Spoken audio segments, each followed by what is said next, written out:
Ici, nous comparons deux fours. Nous avons à gauche un four traditionnel qui permet de chauffer 800-900 degrés et qui est, ma foi, très vaste. Donc, vous n'aurez pas la possibilité d'utiliser ça de façon économique pour juste un petit creuset. Et le creuset dont nous parlons, voici la taille.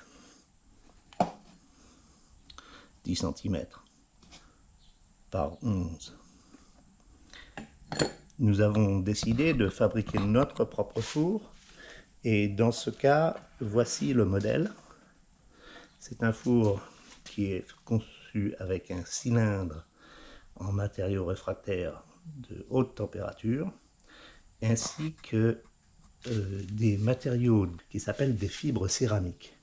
Ensuite, sur le côté, nous avons un contrôleur de température qui nous permet d'ajuster la température. Donc si par exemple on veut faire du sel, on peut le monter exactement à la température requise. Disons vous voulez 600 degrés, vous aurez 600 degrés. Nous allons vous montrer comment fabriquer la base de ce four et comment le fabriquer vous-même.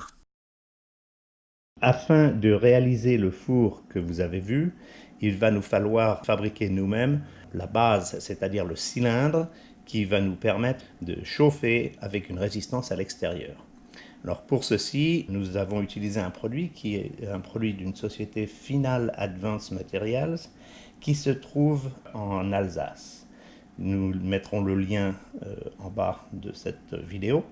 Et le produit qu'il propose s'appelle Durapo 810. La définition du Durapo 810, elle tient jusqu'à 1650 degrés. Elle a été développée pour permettre d'atteindre une excellente résistance électrique à haute température et améliorer la conductivité thermique pour des applications électriques de puissance. Le Durapo 810, c'est exactement ça, et nous le confirmons, c'est un produit incroyable. Vous pouvez avoir 600 volts sur l'extérieur et avoir un four qui ferait théoriquement uniquement 1 mm. Il n'y aurait pas de problème de choc électrique. Mais bien entendu, notre four va être un peu plus grand et nous n'utilisons que du 220 volts. Donc sans problème. Alors ici, qu'est-ce que nous avons? Nous avons deux tubes. Un tube qui fait environ 11,5 de diamètre extérieur, et un autre tube qui fait de diamètre intérieur 12,5. Donc ça va nous faire des parois de 5 mm. Les tubes, nous les avons coupés le long de la hauteur, ici et ici.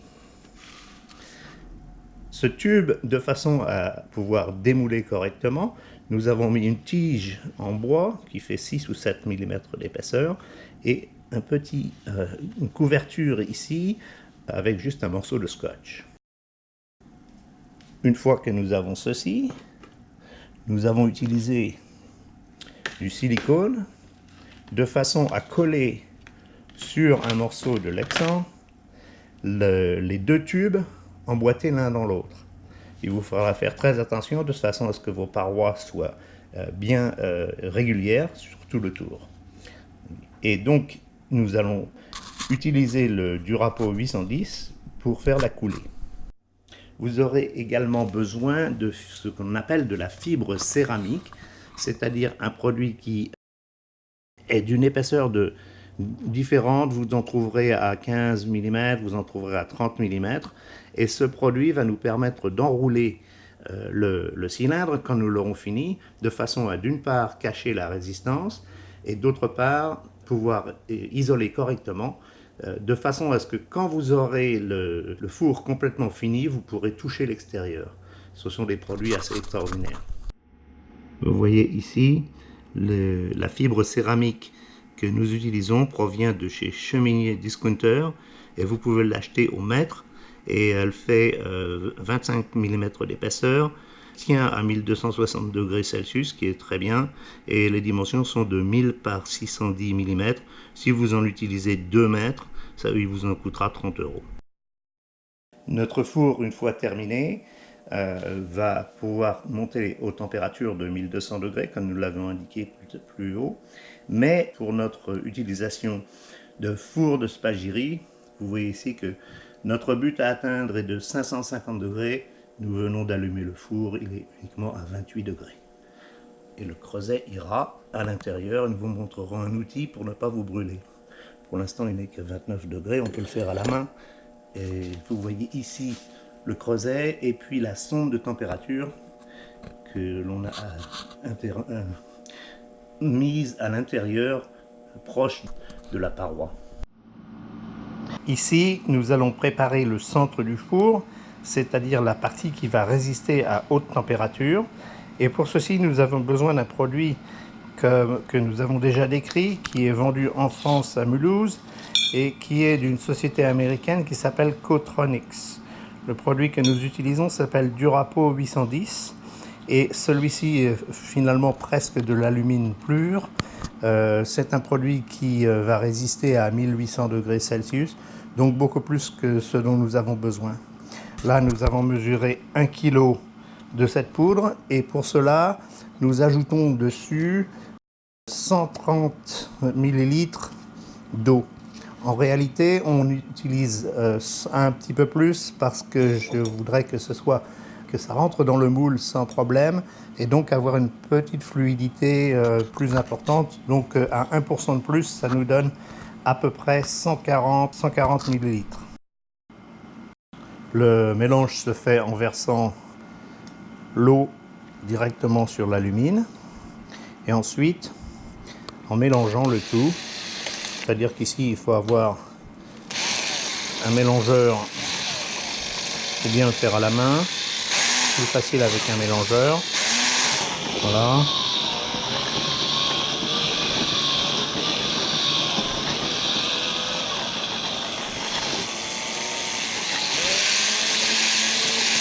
Alors, attention qu'il n'y ait peu de grumeaux. Que tout soit bien mélangé.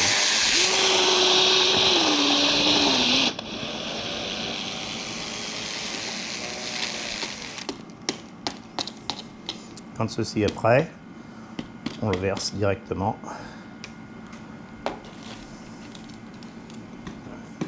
dans le moule. Le moule, nous vous le rappelons, ce sont 2 tubes de PVC qui ont été coupés à la bonne longueur et surtout qui sont écartés l'un de l'autre de 5 mm. N'hésitez pas à en ajouter un peu plus. Il y a un retrait au séchage, mais c'est pas critique puisque la hauteur que nous avons est bien supérieure à la hauteur des creusets que nous utilisons. Alors là, ça va nous donner environ un tube de diamètre 130 et de diamètre intérieur 120. Voilà. Un peu de lissage. Si vous avez un excès, si vous n'avez pas assez, faites attention. Par exemple, ici, j'en ai perdu sur les bords. On peut encore le travailler pendant 10-15 minutes, ça dépend de la température. Donc s'il fait chaud, vous avez intérêt à travailler très vite. Forcez-le au-dessus. Et puis ensuite, vibrez. Donc, par exemple, ici, on peut tapoter simplement pendant 2 minutes, de façon à ce que tout aille bien au fond du moule. Et que toutes les bulles soient parties. Voilà, notre tube a été fabriqué. Notre moule va rester comme ça pendant 24 heures. Et au bout de 20 minutes, vous pouvez commencer à nettoyer, c'est-à-dire avec une lame de rasoir. Une lame de cutter, c'est mieux. Vous nettoierez le bord de façon à le rendre le plus droit possible. Demain, nous démoulerons. 24 heures plus tard, nous avons retiré les tubes intérieurs, c'est-à-dire qu'ici, nous avons retiré le guide en bois, plutôt la tige en bois qui servait à faire une épaisseur extra. Et donc, on a retiré 6 mm sur le pourtour, ce qui fait à peu près 2 mm de diamètre, et ce qui nous a permis de retirer gentiment le tube intérieur. Et ici, pareil, on retire le tube PVC intérieur. Voilà. Et maintenant, il reste à démouler le tube extérieur. Donc, on a retiré le scotch qui tenait le tube fermé, ici. Et puis, à l'aide de la lame de rasoir, on va ouvrir. Voilà, vous voyez, ça vient déjà des deux côtés jusqu'en bas. Ensuite, on peut tirer dessus. On va peut-être mettre une lame plus grosse. Ouvrir plus, ici. Voilà.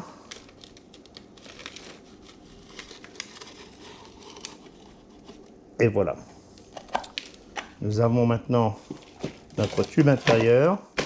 On va nettoyer avec un peu de papier de verre, de façon à le rendre un peu plus propre. Mais déjà, c'est solide comme de la brique. Et c'est grâce à ça que vous pouvez monter à des températures en fait, ça résiste à 1700 degrés, mais le four que vous ferez résisteront à 1300. Avant de commencer l'assemblage du four, nous allons donner l'ensemble des produits qui sont nécessaires de façon à faire un four qui monte à haute température. Alors tout d'abord, on va mettre ça ici.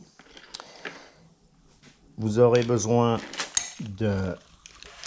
du produit que nous avons démontré antérieurement, c'est-à-dire un tube en alumine ou en matériau très réfractaire. Autour de ce tuyau en alumine, nous allons mettre une résistance qui est du Cantal A1. Et cette résistance en Cantal A1, nous vous montrerons comment la fabriquer et aussi comment calculer l'ohmage ou l'ampérage nécessaire de façon à avoir une puissance qui soit adéquate à ce que vous désirez faire. On a aussi ici du fil haute température parce que quand nous mettrons la connexion de cette résistance directement sur l'électricité, bien entendu, il y a une phase qui est un peu chaude. Donc on évitera ça en connectant directement la résistance par un domino céramique, ici, en plot. Et ceci sera connecté entre les deux, c'est-à-dire que cette résistance sera beaucoup moins forte, la température sera beaucoup plus faible, et donc on n'aura pas de problème au niveau du cuivre de la prise. Ici, nous aurons aussi un contrôleur de température. Celui-ci peut monter à 1000 degrés. Et aussi un relais, puisque le contrôleur de température ne monte qu'à 3 volts. Et pour monter à 220 volts, il faut un relais. Et ce relais nous permet de passer de 3 volts à 220 volts. Et donc, il sera nécessaire pour le fonctionnement de régulation de température. Et on va monter le tout dans une boîte de projet. Avec ceci, on aura une sonde de température. La sonde sera mise à l'intérieur du four. Donc elle viendra comme ça ici. Et elle permettra d'avoir la température idéale, en tout cas la température mesurée, et qui correspondra à la température que nous lirons ici sur le contrôleur de température. Il vous faudra aussi de la laine céramique, ou plutôt de la fibre céramique. Celle-ci fait 25 cm, 2 cm 5 d'épaisseur, 60 cm de large, et elle vient en mètres, donc je pense que 2 mètres seront suffisants. Aussi, il vous faudra une boîte métallique. Celle-ci était une boîte de bonbons, assez adaptée à ce que nous voulons faire, puisque nous allons mettre notre creuset à l'intérieur, et puis ici on entourera de fibres céramiques. Voilà pour le détail de ce qu'il nous faut. Ah, et aussi il nous faudra de la corde céramique, c'est-à-dire c'est le même matériau que la fibre céramique, c'est une corde, et vous comprendrez très vite quand on va enrouler la résistance autour du tube qu'il nous faudra, c'est un maintien mécanique. Voilà pour tout le matériel dont vous aurez besoin. Ici, nous enroulons la résistance autour d'une tige qui fait 4 mm 7 de diamètre. Nous avons aussi une tige de 6 mm. Vous pouvez choisir le diamètre que vous voulez et vous verrez sur notre feuille de calcul que nous pouvons, en fonction de la grosseur de la tige, faire un boudin qui va devenir plus ou moins gros et plus ou moins long. On continue. Ici, notre feuille de calcul Excel nous permet de calculer certains paramètres de la résistance et notamment la longueur du boudin qui va être nécessaire. Ici, j'ai choisi 1250 watts pour la puissance de la résistance, ce qui me donne l'ampérage et aussi le type de matériau qu'il faut employer. C'est-à-dire que pour le Cantal vient en plusieurs grosseurs. Vous voyez ici les différentes fils que l'on peut avoir en Cantal A1 ou en Cantal APM. Le Cantal APM est un Cantal qui va à 1450 degrés au lieu de 1300, mais pour notre perspective c'est bien assez. Et ici vous voyez qu'il faut que je fasse une résistance ou un boudin de 64,7 cm, ce que nous allons faire maintenant. Ici, nous torsadons les embouts. Tout simplement, nous avons, voilà, ça suffit.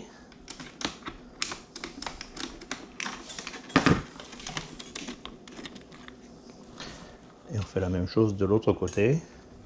Alors ici, nous l'avions replié pour pouvoir avoir la longueur nécessaire. Donc on la déplie.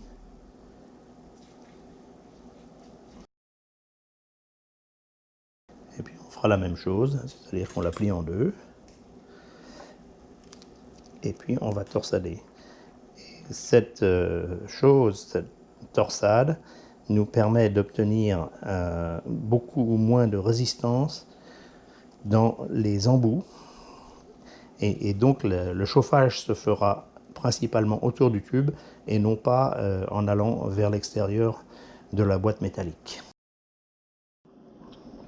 Ici nous vérifions la résistivité ou la résistance. Et ici nous avons 38,7. Théoriquement nous aurions dû avoir 38,72. On peut peut-être en avoir un tout petit peu plus. Voilà, 38,7, 38,8.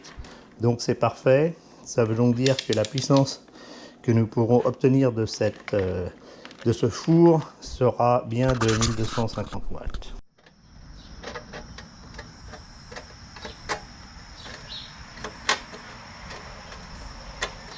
Ici on fait un trou pour le couvercle.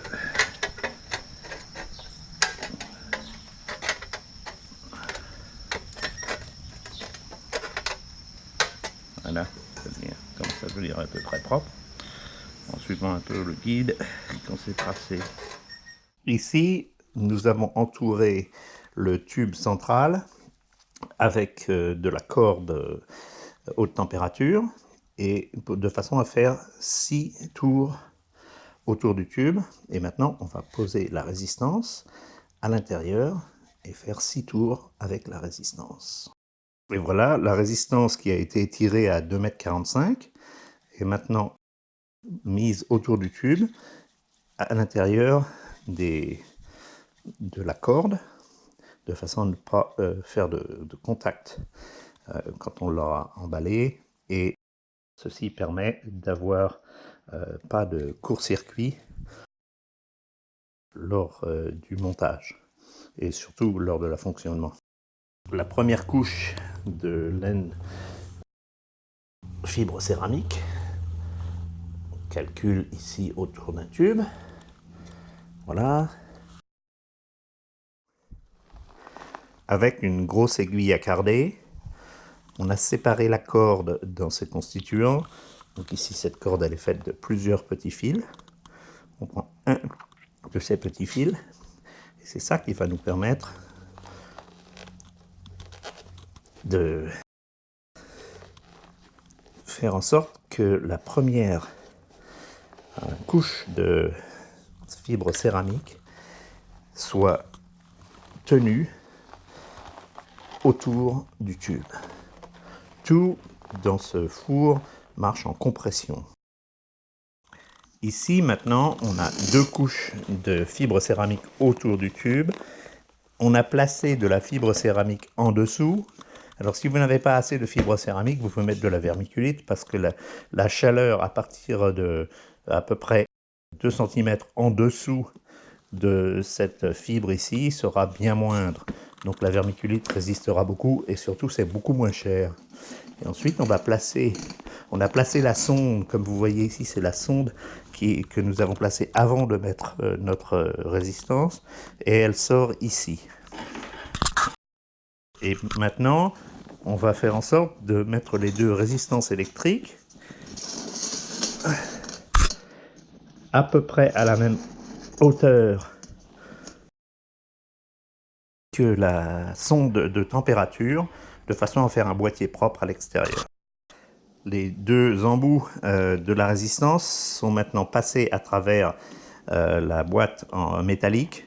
C'est une boîte en fer-blanc et c'est très facile à percer, mais comme c'est du fer-blanc, c'est évidemment conducteur. Donc ici, nous rajoutons 2 tubes en céramique. C'est des vieux systèmes de céramique qui servaient à faire jonction dans les boîtes électriques dans le passé. Ce que vous pouvez trouver, vous le faites. Si vous n'avez pas cela, vous pouvez utiliser le matériau que vous aurez gardé pour parce qu'il vous en restera et puis vous boucherez le trou. Mais faites attention parce que vous ne voulez vraiment pas de contact électrique, surtout entre les deux bornes et entre les fils électriques, les fils de résistance et la boîte. Pour finir et pour centrer le tube à l'intérieur de cette boîte, fonction de celle que vous utiliserez, il vous faudra peut-être ajouter une 2e couche ou une demi-couche. Et à ce moment-là, vous pouvez utiliser la fibre céramique et la couper en 2. Donc au lieu d'avoir 2,5 cm, vous aurez à peu près 1 cm. Et ici, c'est ce qu'il nous faut. Pour assurer la compression du couvercle et aussi de façon à ne pas avoir de jour là où se trouve la résistance, on va mettre un joint, enfin une couche de fibre céramique. Pour ce faire, c'est très facile, c'est assez compressible, donc maintenant il suffit de couper autour, comme ceci. Vous voyez que vous utiliserez sûrement les 2 mètres que vous aurez achetés. Voilà, notre four est terminé. Vous pouvez voir ici que le couvercle a été mis et puis la moitié de l'épaisseur que nous avons utilisée nous permet de tout utiliser en compression. Vous pouvez éventuellement, si vous le voulez, mettre des vis entre le couvercle et la boîte. C'est à vous de voir. La partie mécanique est terminée, mais nous allons quand même vérifier une chose, c'est que la résistance est toujours d'actualité. Oui, simplement, il faudrait peut-être pas... Voilà, 39,2. Quand on coupera, on aura 38,72, comme on avait demandé pour avoir 1250 watts de puissance. Nous avons coupé les 2 fils de résistance qui étaient beaucoup trop longs, comme vous l'avez vu, et nous les avons connectés avec des dominos. Ce domino est en céramique, ça permet de ne pas avoir de choc électrique et aussi ça dissipe un peu la température. Ici, on a 2 petites connexions qui sont faites en fil de haute température et ça va aussi amortir la température quand on arrive au 2e domino, et c'est ici que nous ferons notre branchement électrique. La raison pour laquelle nous avons choisi de faire un diamètre extérieur de 130 qui fait un diamètre intérieur de 120, c'est parce que ce creuset fond 110 et en hauteur 125. Et vous voyez que ça passe, c'est un peu juste, mais ça passe très bien. Voilà. Okay. Petit creuset comme celui-ci, qui doit faire 95 de diamètre, n'aura aucun problème. Et vous pourrez le voir maintenant. Donc en fonction de ce que vous voulez faire, de la cendre, plus tard travailler avec des minéraux comme de l'antimoine, de la stibine, vous pourrez l'utiliser soit le gros creuset, soit le plus petit. Ici, nous avons la partie électrique de notre montage. Alors, nous utiliserons ce boîtier, qui est un boîtier de commande pour donner la température désirée et ensuite lire la température qui se trouve à la sonde. Ce boîtier est connecté, parce qu'il sort en 3 volts courant continu, il est connecté à ce que l'on appelle un SSR, c'est-à-dire Solid State Relay en anglais. C'est donc un relais à état solide. Et donc il a deux côtés, un côté qui va être le 3 volts, 3 à 32 volts, et de l'autre côté de 20 à 380 volts. C'est largement assez, et aussi il supporte 25 ampères. Pour 1250 watts, ça nous fait en 220 volts, ça fait environ 5,5 ampères, donc nous aurons beaucoup de marge. À l'arrière de ce SSR, il y a une plaque en acier, et il y a une raison pour ça, c'est que ça dégage pas mal de chaleur. Alors avec 5 watts, on peut se permettre de le mettre sur une boîte en plastique, mais si on dépasse, pardon, avec 5 ampères, mais si on dépasse les 5 ampères, il faudra envisager de faire une boîte avec des ailettes ou en aluminium, de façon à dissiper la chaleur. Là, le contrôleur a été monté dans un boîtier de projet. Il est ici. Il est connecté, 6 de ses phases sont connectées. Le courant alternatif ici pour l'alimenter. En dessous, il y a, on va essayer de le retirer là. En dessous, il est connecté ici, vous voyez le fil rouge et le fil jaune, ce sont les deux fils de... D'ailleurs, celui-là, il est déconnecté. Ce sont les deux fils de la sonde. Il faut faire attention, la sonde se met sur le plus, le rouge se met sur le plus, le jaune se met sur le moins. Et ici, nous avons le pilotage du SSR, et il y a aussi une phase, c'est-à-dire que c'est un courant continu, donc on a un plus et un moins, donc il faut bien mettre le plus sur le plus ici, et le moins sur le moins ici. Voilà. Comment ça marche? Eh bien, quand le courant va entrer, la sonde va donner une température, en fonction de la température que nous avons choisie, ce boîtier va déclencher le SSR. Le courant entre ici, supposons qu'il entre ici par le fil bleu, il vient ici dans le domino, il va ici à un interrupteur, l'interrupteur est optionnel. Ça ressort d'ici en marron, ça vient ici dans le domino, et ça va vers ça sera connecté ici au four. Ça revient en bleu, on revient ici en bleu et il va se connecter de l'autre côté du SSR. C'est assez simple et je pense que peu de personnes auront de problème à monter ceci. Ici, nous avons pris l'empreinte de la boîte à projet qui est ici. Ça, c'est le couvercle. Et nous l'avons mis sur une plaque en fer, une plaque en tôle. Et nous avons pris la dimension.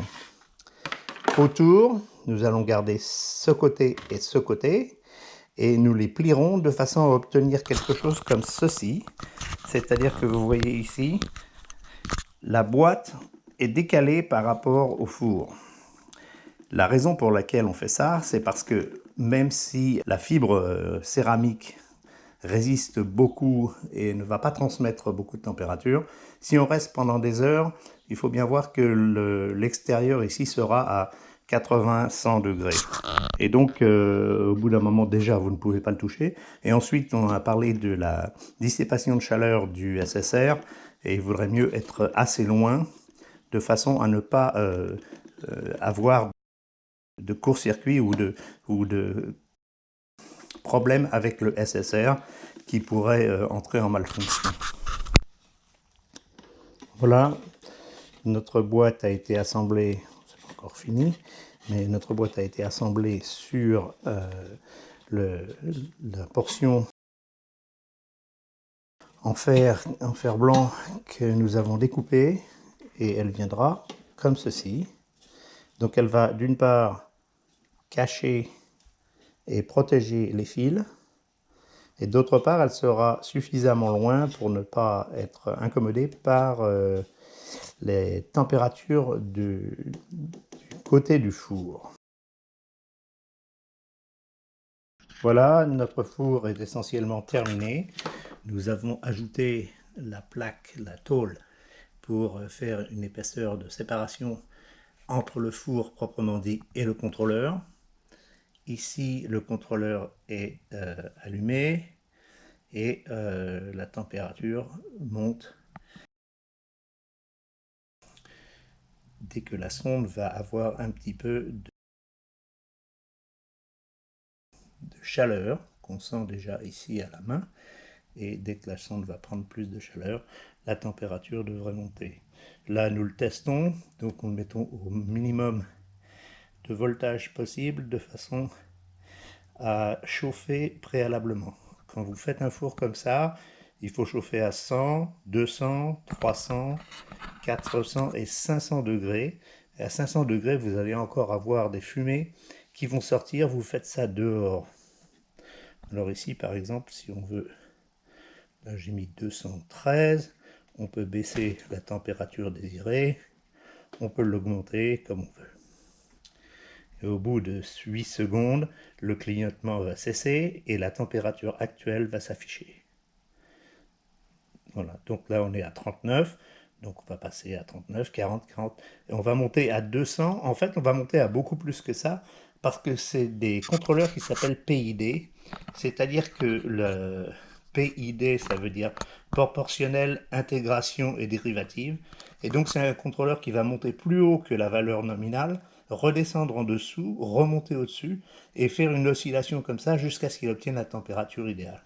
Mais quand c'est obtenu, la température est fixe. Ici, au-dessus, on aurait pu mettre une petite grille, de façon à ce que quand vous aurez des débordements, si vous travaillez de ce côté du four, ce qui n'est pas recommandé, eh bien, au moins vous ne ferez pas tomber de choses à l'intérieur qui pourraient faire un court-circuit ou de telles choses. Voilà, nous laissons ça à votre discrétion. Je pense que maintenant nous avons terminé pour la fabrication du four et vous pourrez calciner comme vous l'entendez.